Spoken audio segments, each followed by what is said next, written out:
Whispers in the Wind. Welcome to Whispers in the Wind, a podcast where your story has a voice. Today's episode is with the author and my good friend Sarah Murray, who has a story about the dark corners relationships can turn to, and that you were never too young to experience life's most horrific experiences. This is her story.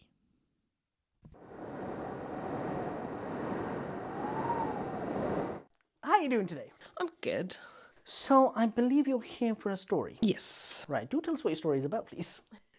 So, well, I suppose it's a story that sort of I want to be able to tell for other people that, you know, can relate to it, that are sort of going through the same situation and, you know, or might be in the situation where they just need sort of someone to talk to or someone just to listen to, and know that they're not the only person that's going through something. So, where does your story actually start? That's a good one. So I guess, how long has it been? Probably about maybe 5-6 years ago. So I went to university, and obviously meeting loads of new people, and someone that I met, we got quite close, and I went back to his hometown, and I was introduced to one of his friends, and from there, I suppose that day really set up for the next 2 years of a lot of laughter, a lot of happiness, but also ultimately a lot of tears, a lot of pain, a lot of struggle. And I suppose all I can say is I sort of hope that or wish that I could go back and not have met this person. You know, we clicked pretty much straight away. I sort of, you know, met him, and I'd never sort of experienced anything like that before. You know, I saw him and I was like, I'm actually, you know, I just felt like almost a different person when I met him. Just fell head over heels.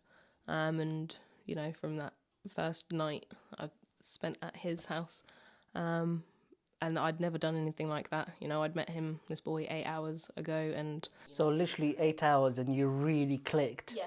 What was the clicking point? What was the point that, you know, you really just gelled with him? I don't know. I think, you know, we just sort of sat down and we were talking because there was a group of us. So we were just at his, you know, we got on really, really well. I thought he was absolutely hilarious. He was great.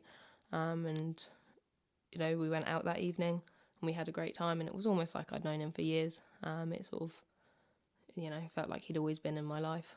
So it was a nice feeling. And, you know, I was at university, so everything was new and it was all exciting. This was sort of first year uni? Yeah, first year of university, yeah. So, you know, everything was new, everything was fun. And, you know, we just rolled with it. How old were you around this time? Must have been 19. Yep, young and naive, I think, is the words that I'd go for in that one. What were some of the best memories you had with him? Oh, gosh, there were a lot of memories. I mean, we'd sort of been away. We went away with his family on a cruise, and that was, you know, I'd never been on a cruise before, and it was... you know, spending time with his mum, his brother, you know, we just had an absolutely great time. And it's definitely a holiday that I will remember forever for various other reasons as well, obviously. I think the whole relationship, when it was good, was just, you know, it was new. It was because he lived in a different city to me. So I, you know, got to travel up there all the time, got to see that city, see things that it had, and it was all just completely new. As the saying goes, absence makes the heart grow fonder. Did he ever travel to you?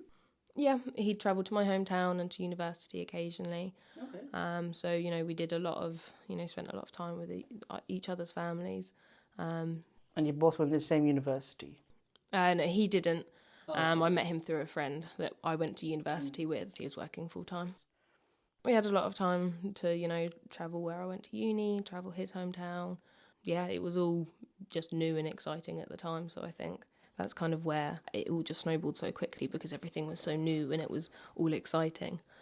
How long did this,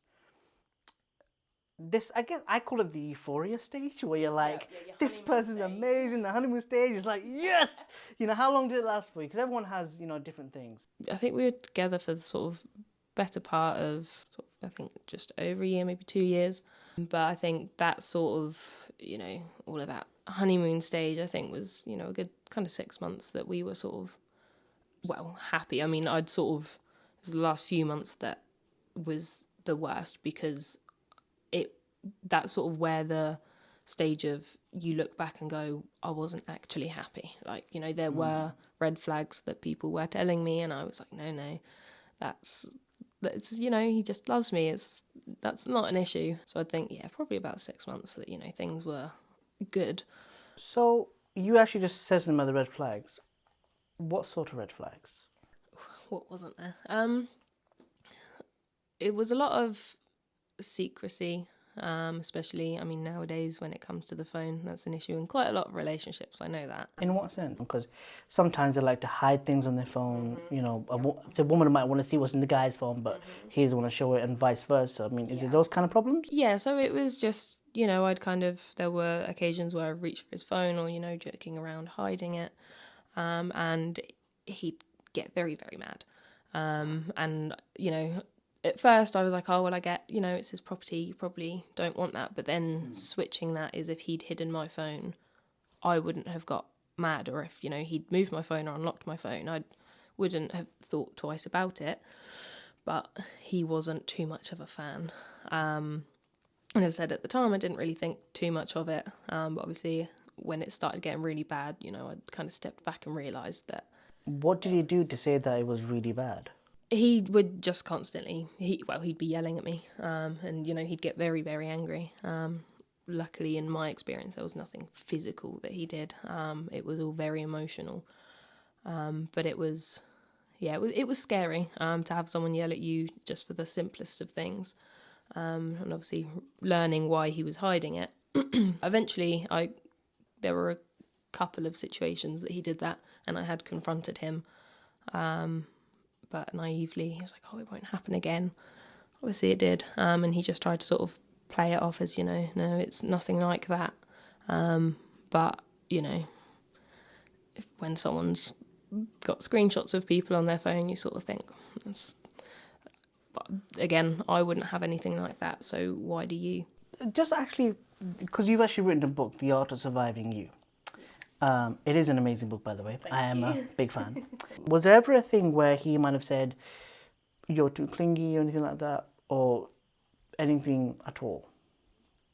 It was never sort of, you're too clingy. I mean, the situation we were in, it was a long distance relationship. Right. So there was that element of, being me, I need your attention. I obviously want attention in the relationship. And there were months that I just wasn't getting that sort of, it wasn't even, a 24/7 message me all the time type thing. It was just, we don't see each other, and when we do, it's only for a couple of days maximum. And obviously where he was working as well. So it was, I think in that sense, there was always a barrier there, I think, for him, that, those sorts of relationships take a lot more time and communication, and I think that's the one big thing that broke down very quickly is the communication. I'd message him and it'd be like a whole day and he wouldn't reply, or he'd open the message and not respond, and I'm like, that's fine, I'm not, you don't have to talk to me all the time, but it's that communication of, why aren't you talking to me? Do you just need space? And no matter sort of how many times I sort of said it, it was almost like I was being a burden. I wanted to talk to him. He was my boyfriend. He was someone that I shared a lot of my life with, and in our heads at that time, we wanted to spend our future together. So just for me to have to ask for him to just talk to me, and him getting angry that I'm asking too much, it was again a red flag looking back. But at the time, I just sort of blamed myself and said, what, maybe I am being too clingy, maybe I shouldn't be asking for all of this. I need to give him space. Is it, blaming it on myself? Whereas you can ask for communication and messages in a relationship. Right. Because the reason I ask is one of the poems in your book, I believe, there we go, this one. The poem Conflaws. This one actually speaks about how, I guess clingy is kind of a word for it, and the only reason I say it is actually because of one of the lines in this, and so I will now read it.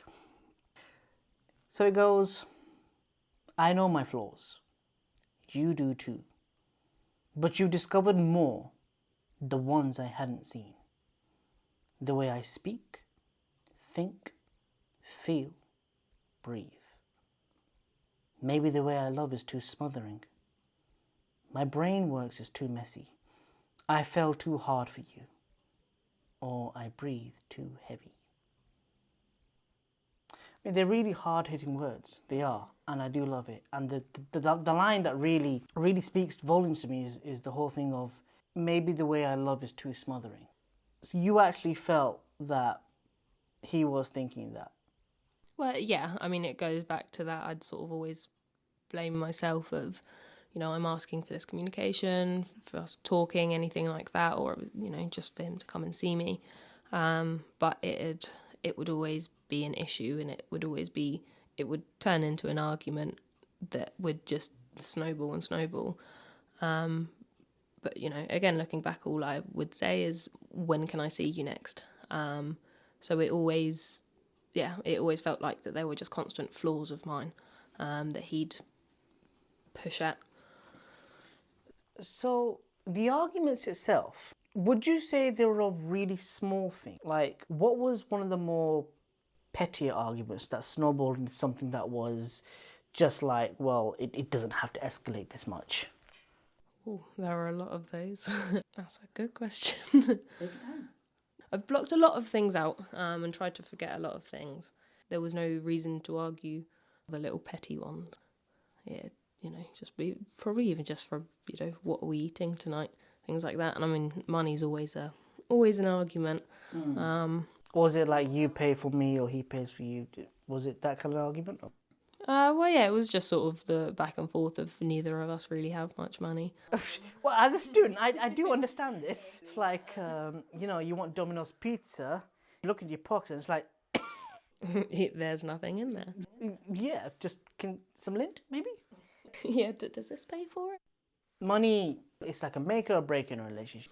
Yeah, and I mean, it's, that's in every single relationship, healthy, not healthy, it's a fundamental issue, I think, in life as well at the moment.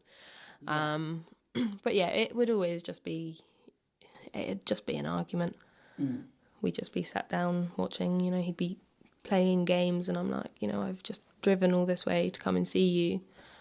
Can we spend some time together? And I'd be the bad one for asking that. So the beginning stages where he was sort of telling you, you can't do this, you can't move that, shouting at you, how did that escalate? And what was the worst point of it all that he did to you? I think, again, as I said, I am lucky that it never got physical in that sense. It was always, the sort of emotional and mental kind of abuse. And obviously, that's not to say that it's not an abusive relationship, because a lot of people, there's always the questions of, is he hitting you? Did he hit you? When you say no, it's, oh, well, that's okay then. It's like, well, it's not. I'm still struggling, my mental health, and it takes a lot out of you and it's constant. I mean, it's poor mental health is draining as it is. And, I've never had the best mental health. But I think it was, after months of just almost treading on eggshells, it really takes its toll. And obviously, you can only take so much. I keep going back to it because that's the sort of situation that really stuck in my head, is when I, had hidden his phone. He was in the shower. I was bored, so I just hid his phone under the bed. It was as simple as that. And it was, that then put into my brain of, why is he so caught up about his phone not being in his hand? And I'd never be able to know the password for it. And if I did, he'd change it. And it was just this big secret he'd always have with him. But yeah, I remember, he came in and he was not happy. And I was trying to play it off as a joke of like, oh no, I've hidden it, you need to find it. And he wasn't having any of it, and he wanted to know if I'd been through the phone, if I'd unlocked it, and I didn't know the password, so of course I didn't. And obviously now, in my current relationship, I know his password. I remember sort of when I first got with him, we went out for a drive and he wanted the song changed on his phone and he was like, can you change it? And I just froze. It was sort of... You were actually scared? Well, yeah, I was like, well, what's your password? Are you okay? He told me the password. He was like, just go on my phone and, unlock it. And I was just nervous because I was like, can I actually can I touch his phone? Can I go through his phone? And I mean, even now, sometimes, like, if his phone goes off, I'll, like, make sure I give it straight to him without even looking at the screen. But, if I sat and went through his phone, he wouldn't freak out. He wouldn't yell at me. And to me, that was... I mean, I don't sit and stalk my boyfriend's phone, for the record. But, yeah, if I go through his phone or if I need to text someone through his phone, he's completely okay with it. And it was, the more and more I'm in this relationship, at the beginning, it was sort of looking back at, it was crazy that, I'm not saying everyone needs to go through their other half's phone. That's not the case. That trust. Yeah, and it was always that if you're hiding something on your phone, what are you really hiding from me? And that was, the beginning of the kind of, well, something really isn't right here. And it was, yeah, I mean, you can only take so much, as I said. So one of the main core parts of the book is exploring how you're actually sexually assaulted, which was I would think, the worst part of it all. Tell us about that. It was a lot more sort of shock when it happened. This was in second year of university, and I was in a house with a few people, and everyone was out, and he'd come round. That point, our relationship had sort of already kind of broken down. It was when I found out about all of the cheating and the girls and that sort of stuff, and I didn't particularly want him to come round anyway. But essentially it was, as it refers to in the poem. And that poem is I Won't Tell, Part 1. Sleep. He can't hurt you. Close your eyes. He won't touch you. Stay quiet. He'll understand you. Please, stop. I won't tell. I was asleep, so I woke up to the assault. And I didn't do anything. It wasn't, a big fight. I just didn't move. Because it was a lot of the fear of, is this actually happening? And after that, I just tried to sleep. It was really just to kind of get myself out of that situation. I know I'd gone to the bathroom and sort of, sat there like, what just happened? Like, does he even realise what he was doing? So I went back, and the next morning I woke up and messaged, who is my boyfriend now, and just essentially just messaged him and said, I just think he's raped me. And he wasn't very happy. He was quite angry, but I had to go into uni the next day, and I just didn't feel human. I was just walking around with this, in my head of, did that just happen? Feeling all sorts of violation. And, just having to sit in front of my lecturer, my friends, knowing what had just happened and knowing that I have to go back to that house with him still there. And it was easily the worst night and worst day of my life. And it's one that, obviously it's going to stick with you forever. And I think in the way that it happened, I was as far as he was concerned, I was asleep. So he had taken advantage of the fact that I was sleeping and he wanted something, so he got it. So he was swiftly told to leave once I got back. I never confronted him about it that day, and I have confronted him since, because in my head it was like, does he know what he did? Not trying to excuse what he did, but it was... Was he drunk? Was he actually drunk? No, we were... So I think I'd had a couple of drinks. He did keep giving me alcohol, but I I don't want to put that down to him trying to get me drunk. I think it was we were having a meal. Yeah. But from what I remember, we were both completely sober. So in his right mind, he knew what he was doing. And I had confronted him a few months down the line. And essentially, so I pretty much asked, did I say no? And did I say yes? And he said, well, did you say no? And at that point, I was like, right, so you know exactly what you did. Really? He actually said that? Yep. So at that point, it was, because again, this was a few months down the line. So at that point, I essentially just had to relive it all again, because it was, getting to terms with the fact that it had happened, and then also getting to with the fact that he knew what he did. And he happily lived with that, and he would still talk to me afterwards, and there were a few months that we were still talking, not in a relationship way, but still talking, and I think that was a lot of me just trying to understand, trying to get over, not being able to let go of things. So even after the official breakup we had, it carried on for a few months. I didn't see him after that, though. I never met up with him face to face, and I toyed with the idea once, but I just don't think I could ever look at his face again. I don't blame you for something like that to happen. No. Okay. The other question, I guess, for it is, how did it affect you psychologically? I was just constantly upset, angry, sad, and in terms of my sex life as well. Sorry, Mum, if you're listening. I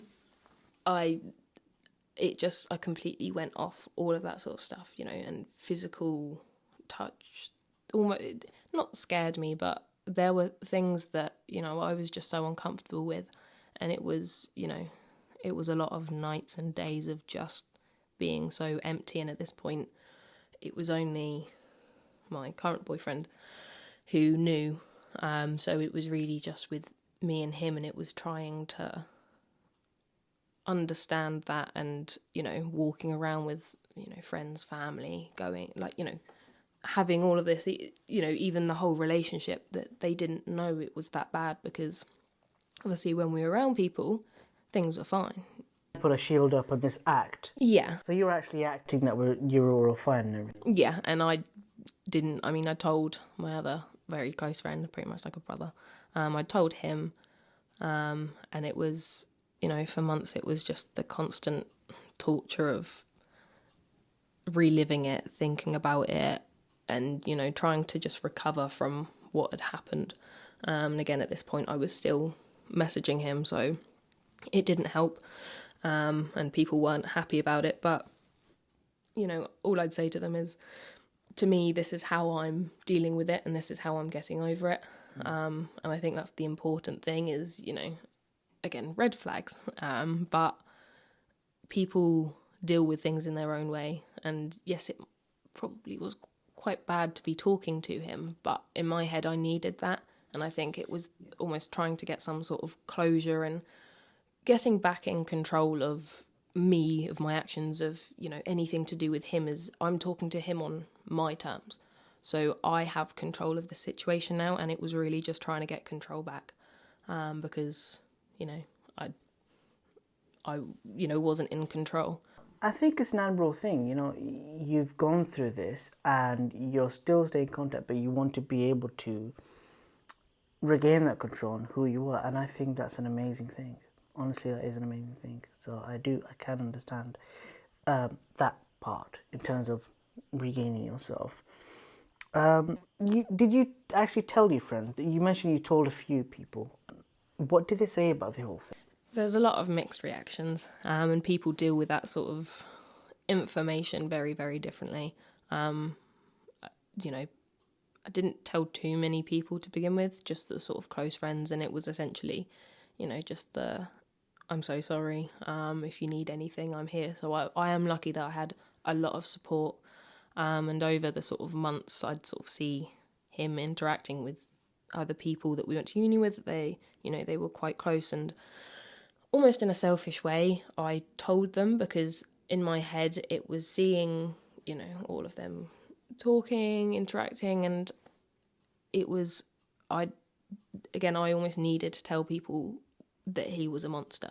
I couldn't sit and watch them, be friends with him and applaud him and, think the world of him when really... You wanted to tell people about... Yeah, about what he did and who he really is. And, I mean, I'm thankful that they, they messaged me and they were like, okay, I won't talk to him again.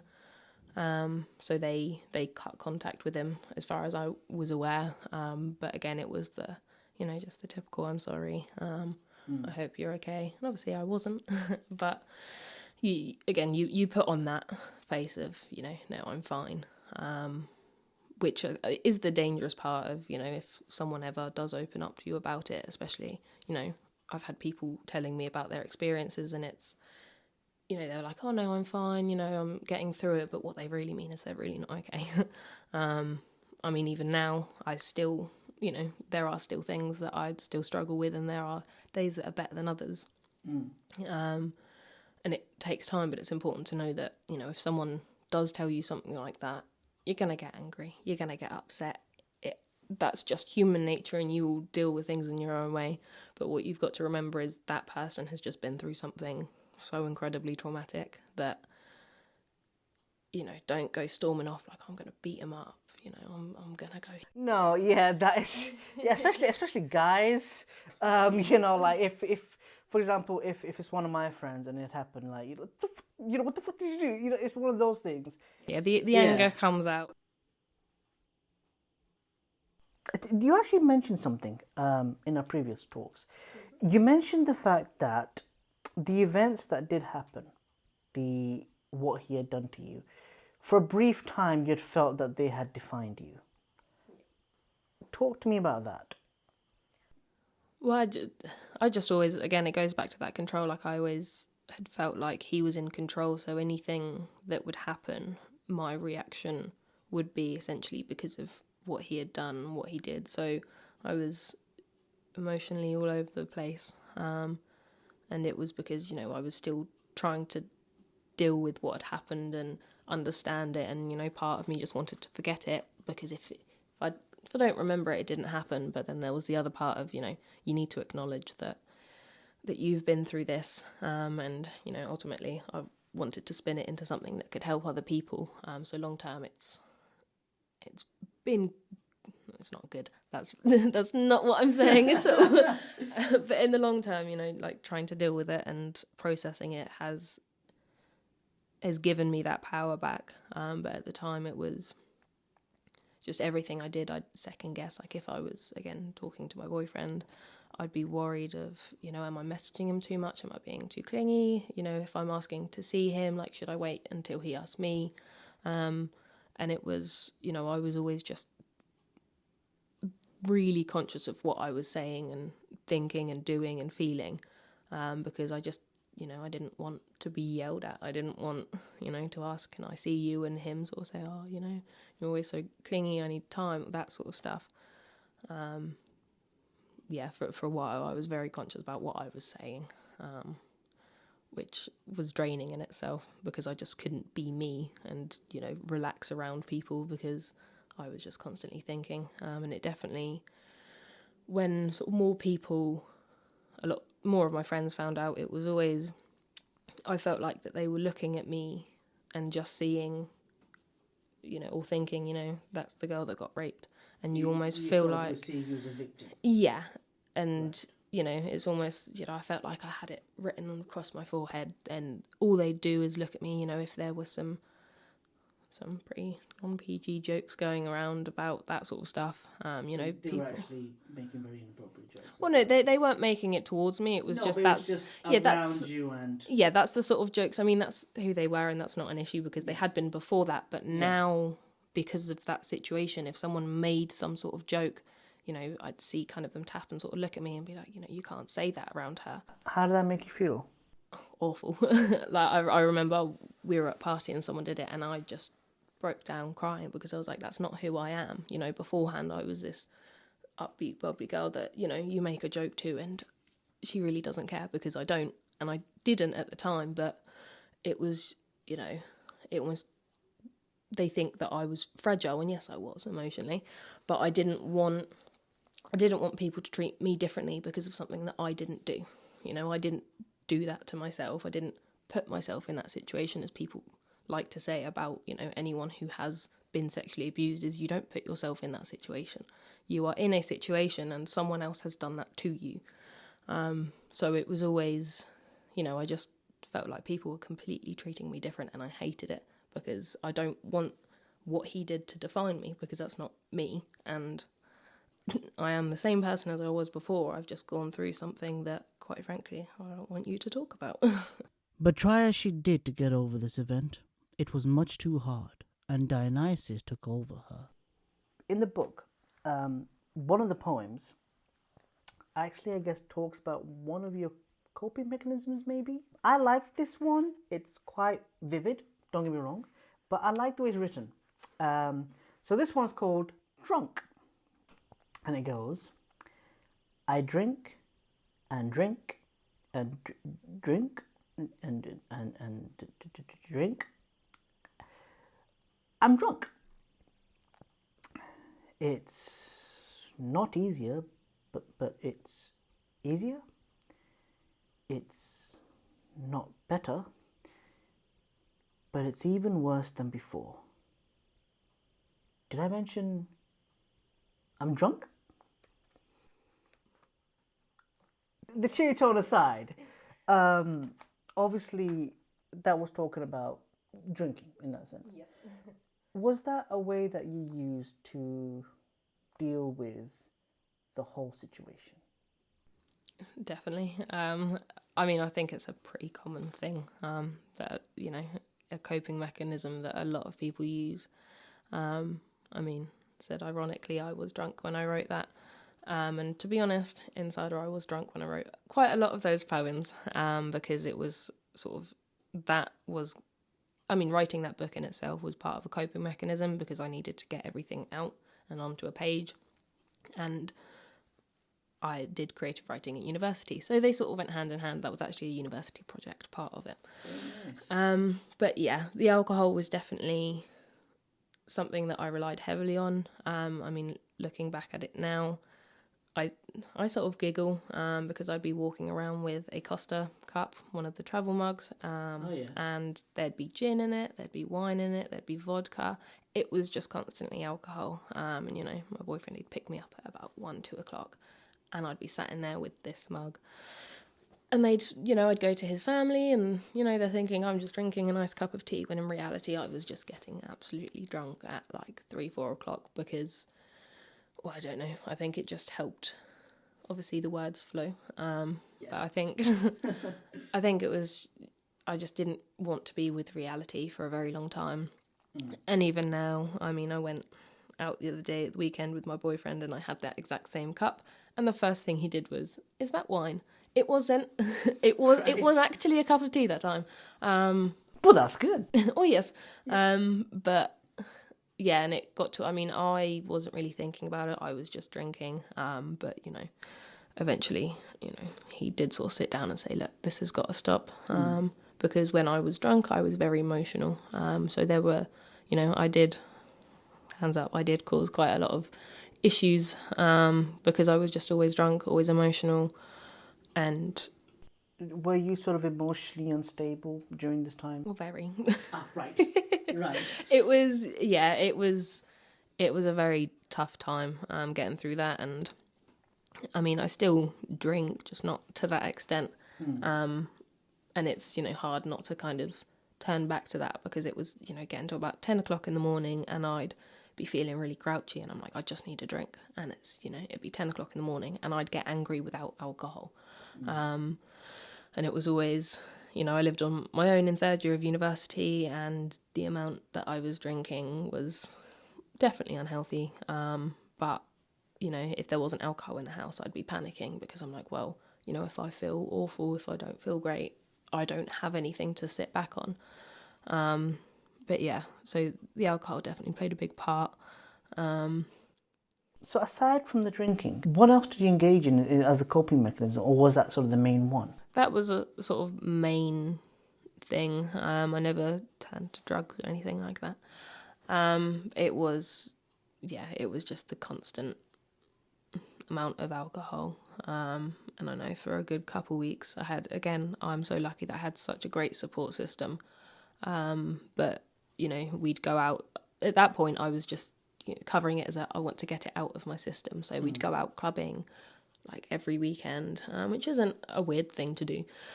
But the issue is that whenever we'd go out, I'd end up in a heap on the floor with panic attacks, crying, absolutely drunk out of my mind. So I ruined a lot of nights out because of it. And I was forcing myself into those situations. There'd be, the medical team downstairs. I'd have to go down and get, it was tough. And the panic attacks, they're never easy. Anyone who's had any sort of panic attack knows that, they're not great, and they pretty much be every night. And again, I'm so lucky that my boyfriend now, he is great with it. He learned very quickly how to deal with panic attacks. I know he was talking to one of the medics one night to find out the best way to, try and help out. So there were a lot of those. And I think that was, again, I just didn't feel in control. And it was a tough few months. It probably went into a couple of years. But, yeah. Okay, interesting. Because, again, one of the other poems I read with the Gods and Drinking was an interesting one, actually. Because you referenced Dionysus, who is the god of wine, by the way. Yep. I do love this poem. And I studied Dionysus because of acting. So we had to do a piece on him, like a monologue. I say him, it's actually her. So this sort of talks about your drinking and I guess the extremities you sort of went to, which is, I guess, a very interesting take on it all, which is, perhaps I overdosed on Dionysus. He took my brain. You and he are alike. One sip too many and I'm yours to control. Take me and I can't say no. I gave myself away finding solidarity in a poison. Take my limbs.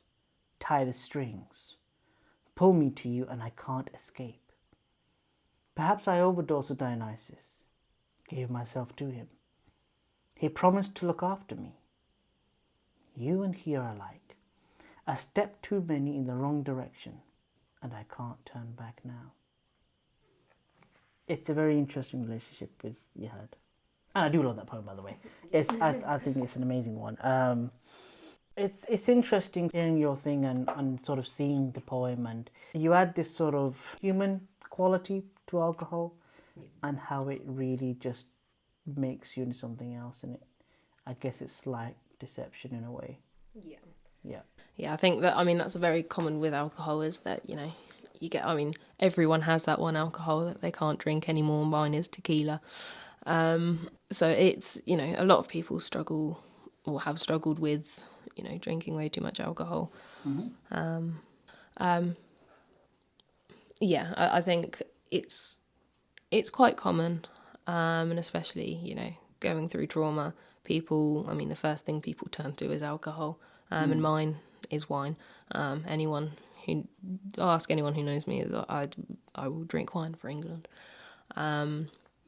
What's your favourite wine? Just out of curiosity. Pinot Grigio, white. I'm a white wine sort of girl. I wouldn't know. I don't drink wine. I don't drink, so I love to see the bottles in wine. That's my thing. Yeah. I collect the bottles. I fill them up with Coke, the black kind that you drink, not the white kind, you're saying. And I'll drink that in a glass, and I just pretend I'm having wine, and I'm getting off the fizziness. This is my way. So that's awesome. That's awesome. Okay, that's really interesting. So I guess I kind of want to talk about your recovery. Yeah. And sort of just a slight deeper dive into it for your poem as well. Because I think the recovery process is one of those processes that is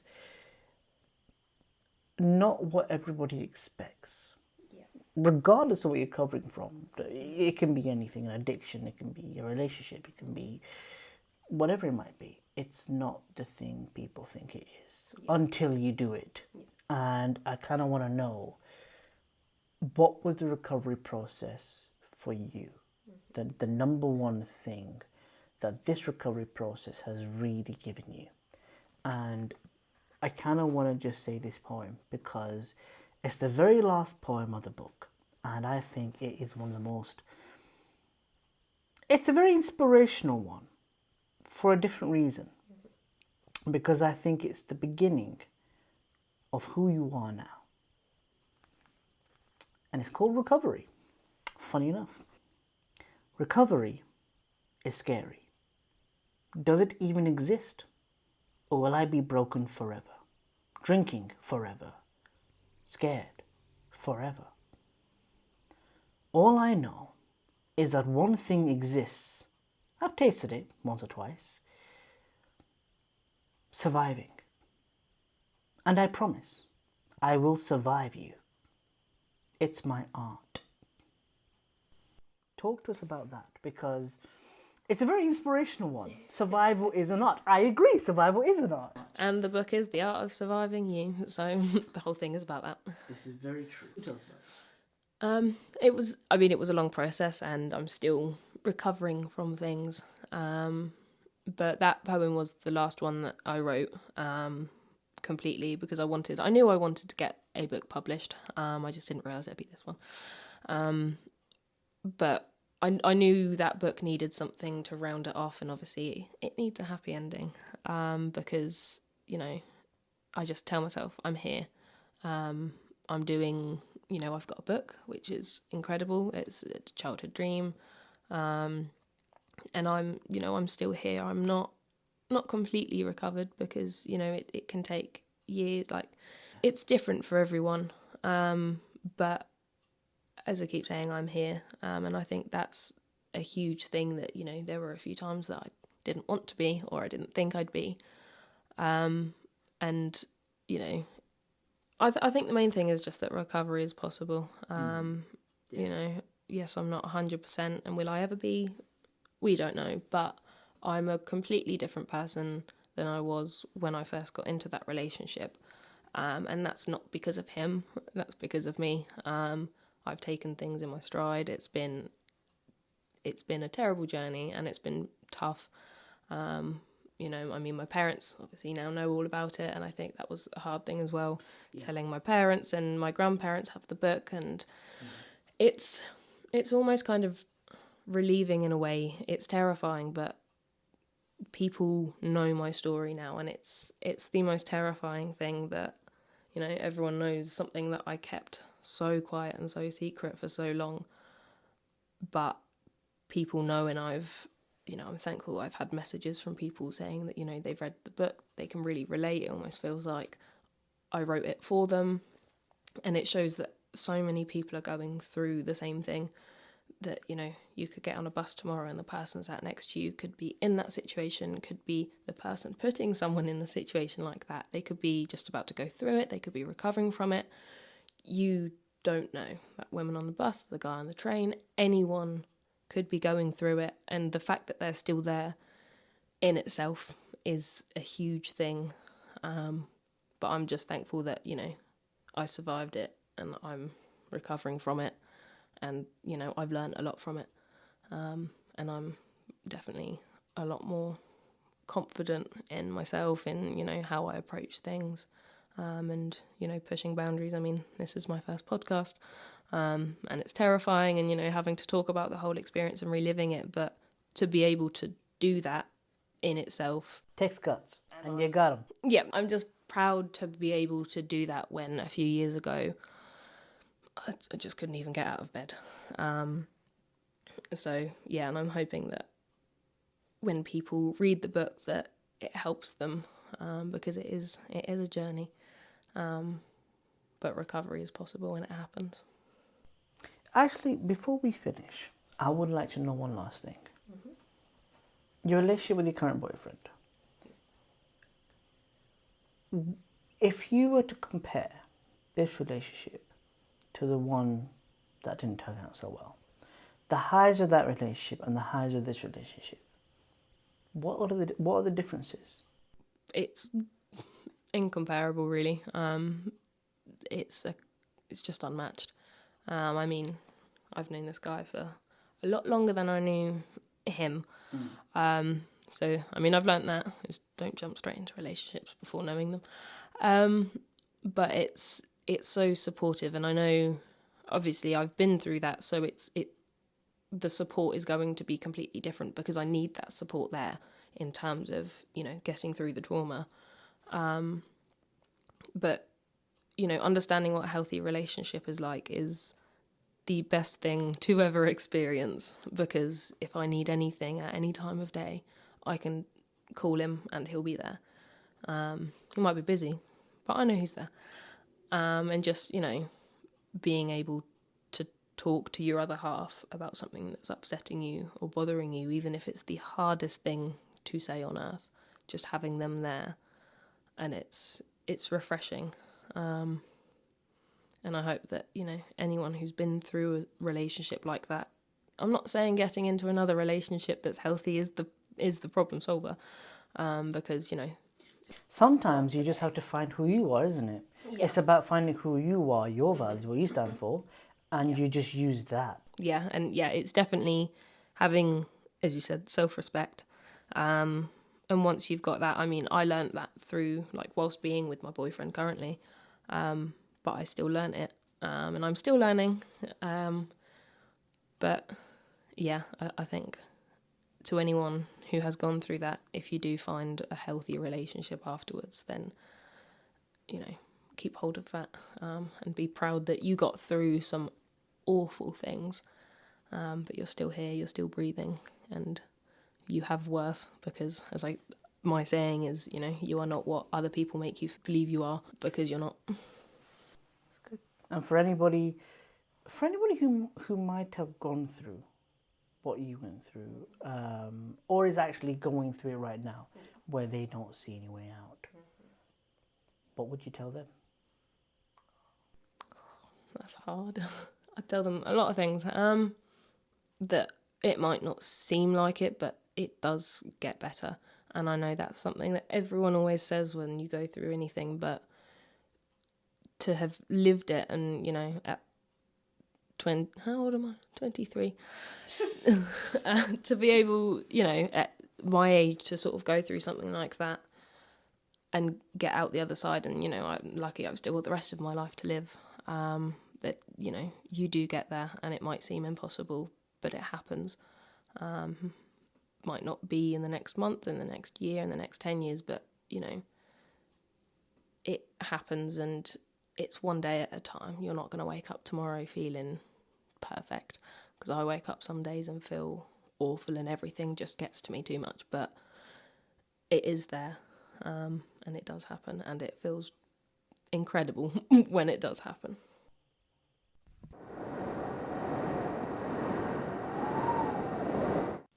When it comes to relationships, understanding and knowing your self-worth is paramount. It's the one thing that allows you to see how you should truly be treated. Sometimes we may fall blind to it and lose our way, and that's okay. So long as you find your way back and become a stronger version of yourself, that's what matters.